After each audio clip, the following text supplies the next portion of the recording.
Hi, hello, it's Moon. This is my second time recording the audio for this Speedpaint because I was stupid and I accidentally deleted the original file, so here I am, recording it again.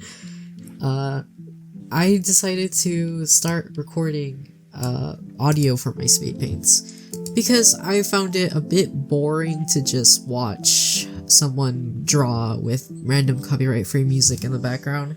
So I thought it would be more interesting just to ramble about stuff, and I've been getting really into Genshin Impact again lately. Mostly because my friends finally decided to give the game a chance, which is really funny because they would constantly make fun of me for spending real money on the game. When I first started the game, I told myself I wasn't going to spend money on it, but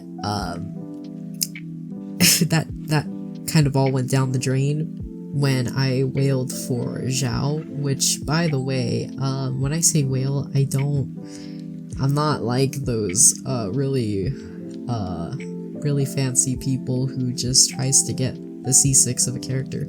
When I say whale, I mean I just spent like $100 trying to get him and his signature weapon. And then I've also spent like a bit of money trying to get Scaramouche because I have no self-control. I have zero self-control when it comes to this game, and yeah, so I've been recently getting back into the game, and I've been really attached to Furina because her writing in the story is just really good, and her character design is just gorgeous. So I just had to draw her. I was heavily inspired by Rococo era and Renaissance era paintings for this specific piece. More specifically with the background, because the actual character art is definitely my style, not necessarily very like that realism painterly look. I didn't do that because I don't know, I just didn't want to.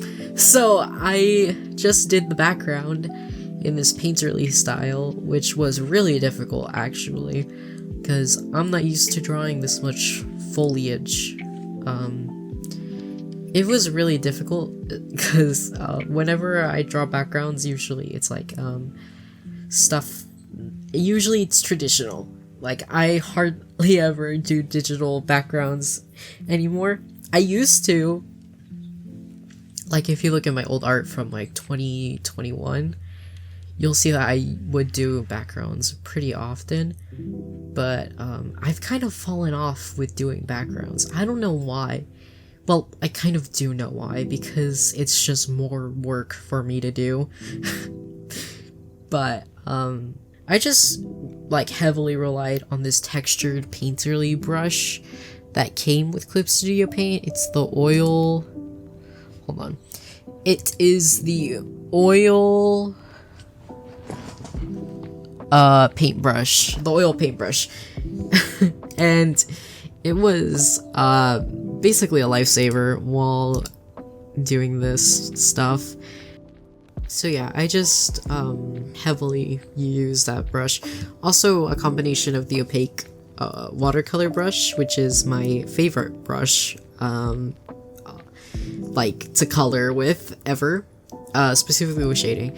And I'm just genuinely so proud of myself for the way that this background came out. It makes me a little sad that you can't really see it that much because Furina takes up most of the painting. It really was a really good learning experience to be able to paint just a really nice background. What really bugged me with it was doing the actual like not marble, like this stone texture thing, because I just could not get it to look right. I still don't really like the way that it looks. I mean, it looks fine, but it just doesn't look as good as I would have wanted it to. And I also realized I completely forgot to add any sort of like reflection with the water, but whatever, it's done now, so I can't really do anything about it, and I probably shouldn't have even said anything. But other than that, I think in the background it looks pretty okay. And the marble, I keep trying to call it marble. It's not marble, it's just stone. I kept trying to like, try to figure out the textures with the stone, and I just went for like my usual shading style. I didn't really do anything fancy with it. But with Furina's actual art, okay, some background knowledge for this. This painting took like, I want to say probably roughly 3 months. I started it in February. No, I started at the beginning of this year, basically. And I just decided that I'm not gonna finish it for some reason. I just didn't want to finish painting it. And it was really weird because I had already finished the line art of Furina and finished the background painting. But for some reason, I just didn't want to finish it. I got pretty burnt out with art in general around this time, which was mostly because of school, because I am graduating this year, so I have to be like on top of everything when it comes to like applications for stuff and like just things like that. So it kind of, you know, I don't know what the word I'm looking for is, contributed to that burnout. But this piece, despite all that, this piece still really came out in a way that I'm really proud of. There are some mistakes with her being off model, because it wasn't until closer to the end that I actually found a really good 3D model reference of her. And also, I didn't have her in the game, so that's why some of it might be inaccurate. And also because Genshin characters are really, really hard to draw on model because of all the little intricate details that are put into their designs, which are amazing, but also I don't like drawing it. I just don't. It's too much for my brain to handle, man. It's just, and don't even get me started on animating those designs, because I have an animation with Scarlet Rouge that I'm working on, and it's just a quick little few second animation, and I just do not want to finish it. Anyway, but Furina's eyelashes were very fun to draw. She was just really fun to draw. And even though I got really confused with the coloring on her like outfit, because in some pictures it showed her with like white shorts and like a white vest underneath the blue coat, and then in other pictures it showed her with like the black one, and I just got so confused. I just went with the dark blue, like the navy blue one, because I just thought it looked better. So I'm pretty sure there is probably like an explanation for it, but I just don't know what it is. So yeah. So I actually do a lot of like fixes here and there with adjusting the line art to be more accurate to her actual in-game model. Again, there are still some inconsistencies because I'm not gonna be doing all that. I'm sorry. I'm not. There's just some things I'm just not gonna do, because there was like this specific design that I had seen in her in-game model on like the little tailcoat thing, and it was just so like such an intricate pattern that I was like, I'm not doing this. Which I think is like a sentiment that all Genshin fan artists really share, because god, their outfits are insanely detailed. One thing that really saved my brain doing this was this gradient that I had made for coloring in gold accents. I did this like on a whim, like one time, because I just got tired of coloring in gold, and I'm so glad I did that, because it definitely saved me while coloring this piece.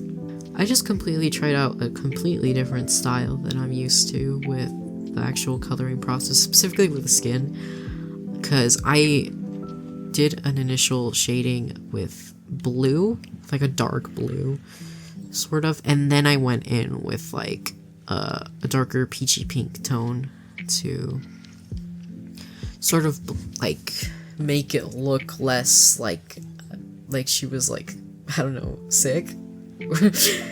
So yeah, it was her weapon was not fun to draw. I do have like a 3D model reference, but even with the reference, I just didn't know what was going on. But yeah, that's basically it. The whole drawing genuinely came out exactly how I envisioned it. There are obviously still some things that I would like to change. Like I said, her outfit isn't entirely on model, which is fine. I don't think there's a lot of people who do draw Genshin characters completely accurately. I'm pretty sure there are artists that do that, and if you do, wow, that's really impressive. I'm really proud of the shading on her legs. I think it came out like really, really good. But other than that, I don't really have anything else to say, honestly. I've just kind of been rambling. I don't have a script. It's just been me talking while watching the Speedpaint back.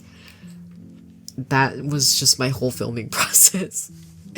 I'm new to this, okay? I'm not used to talking in Speedpaints. I assure you the next one will definitely be more interesting to listen to than whatever the hell this is, but yeah. Also, I just want to promote this, like, really quick. On May 12th at 4 p.m. Central Time, I am going to be, having my VTuber debut, so if you are interested to watch me live on Twitch, go to my Twitch account. It's twitch.tv/moonart, just the same way that you spell it on YouTube. So bye.